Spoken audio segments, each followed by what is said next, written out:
Hey everyone, welcome back to another guide, and let's go into a deeper dive on how to read and set up your Tokyo Debunker cards.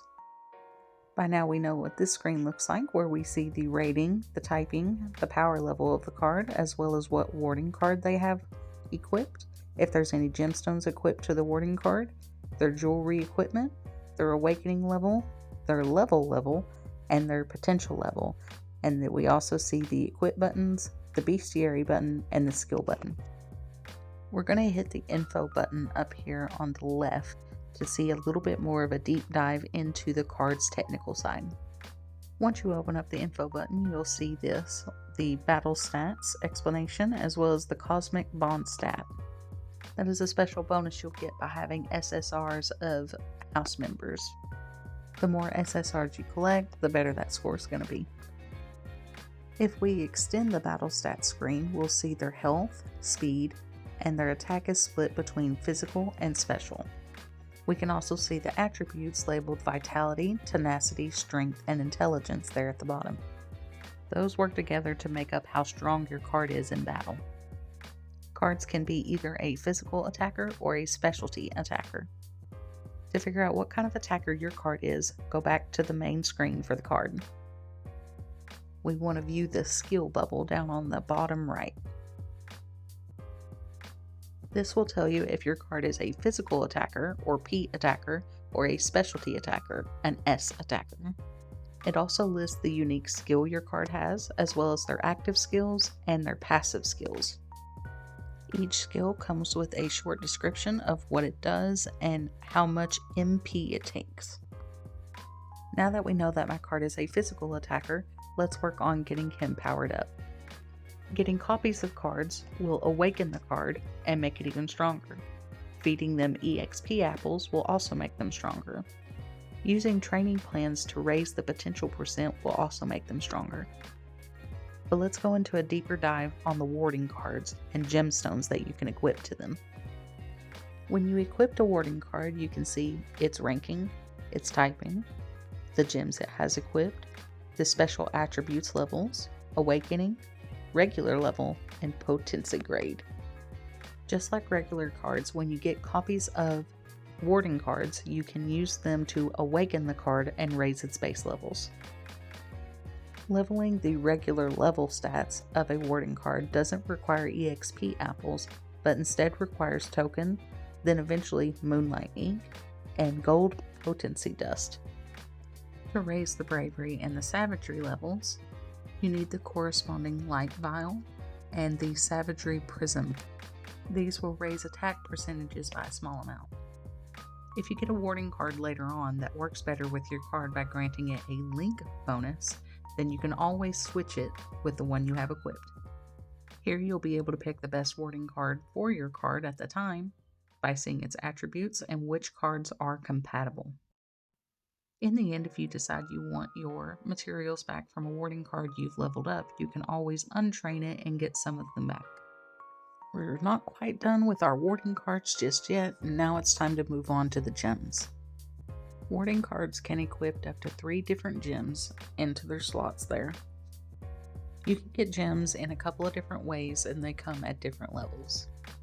To buy gems, go back to the character page and select the gem shard button underneath the spirit beast icon. Your inventory is over here on the left. You can check and see if you have random gem boxes in your inventory to open up for a random gem at a specific level. There's a total of 10 gems right now, and each one does something different. Some gems raise attack, others raise defense. One of them raises your HP. There are 4 attribute gems, the strength, intelligence, vitality, and tenacity gems. Each of the attribute gems raise 2 stats at the same time.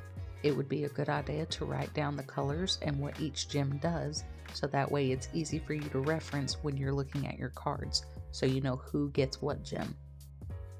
If you don't already have gem boxes and have gems in your inventory, what you can do is buy gems at the gem shop. You can buy gems for gem shards and tokens somewhere between levels 1 and 9. It's also possible to level up gems that you already have in the warding card section. let's take a look at some other ways that we can raise our card's levels.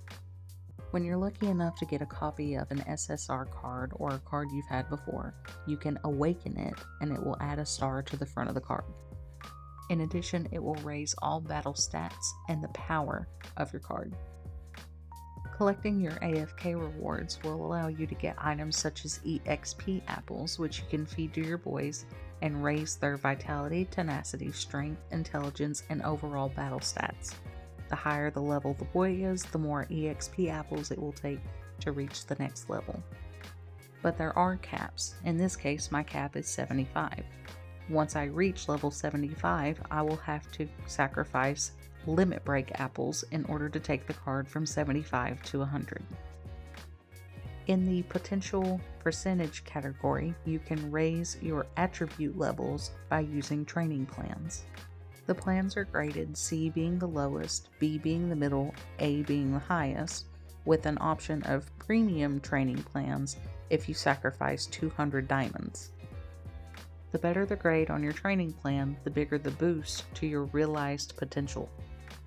Remember that depending on if your card is a physical attacker or a special attacker, it will determine which of those attributes you need to be focusing on. Adding the right gemstones and using realized potential, you could take your card even further than what your limit is at the moment. Still not quite done, we need to talk about spirit guardians or spirit beasts, which you can find here with this little icon. Now instead of the warding card and the jewelry, we can see what spirit guardians I have attached to my card. We can already see what rank they are, as well as how often they've been awakened and what level they are overall. By selecting one, you can see their name and more details about what they bring to the table when you equip them to your card. In order to level them up, you would click their level and then sacrifice other spirit beasts to them in order to raise their level. For each spirit beast that you choose to fuse with your equipped spirit beast, you'll be able to see how it affects the stat that it's raising. For instance, this one will raise the HP if I add more spirit beasts to feed to the one I have equipped. I don't suggest just fusing blindly though. Make sure that you compare your beasts to each other to make sure you're not losing out on something that would be much better in the long run. You can buy and hatch eggs in the spirit shop located in the special tab on the home page. It looks like a little egg. You need egg vouchers in order to purchase eggs, and you need egg cushions to warm and hatch the egg. You can exchange cushions for tickets if you don't have any and you don't want to wait. One way, however, to get free egg vouchers is to raise the affinity of the cards that you have. Therefore, you will get free egg tickets in the profile section. Go to story and then click chat with your favorite ghouls and you'll see the rewards tab. Every time you raise a level of affinity, you get another egg ticket. I hope you found this information useful to you. If you did and you don't want to miss anything else, because I'm sure this will not be my last video on Tokyo Debunker, feel free to hit like and subscribe. Let me know what else you would like me to go over, what else you're struggling with, and I will see what I can do about making a video about it. Episode 4 is the coming soon episode. It's supposed to drop in some places of the world today, April 29th, and in other places in the world tomorrow, April 30th. Thanks so much for watching, and I'll see you guys in the next one.